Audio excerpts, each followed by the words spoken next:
හරි. එහෙනම් දැන් අපි වමට යන ඊතලය left arrow key press කළ විට සිදුවන දේ බලමු. දකුණට යනකොට නැගෙනහිර east නම් වමට යන විට බටහිර west වෙන්න අවශ්‍ය වෙනවා. අපි මුලින්ම events click කරමු.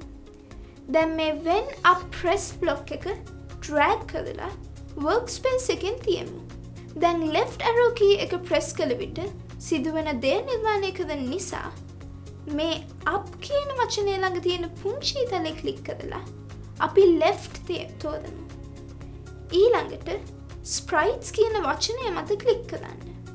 දැන් අපි මේ move sprite 10 pixels north block එක when left press block එක පහළට drag කරනවා.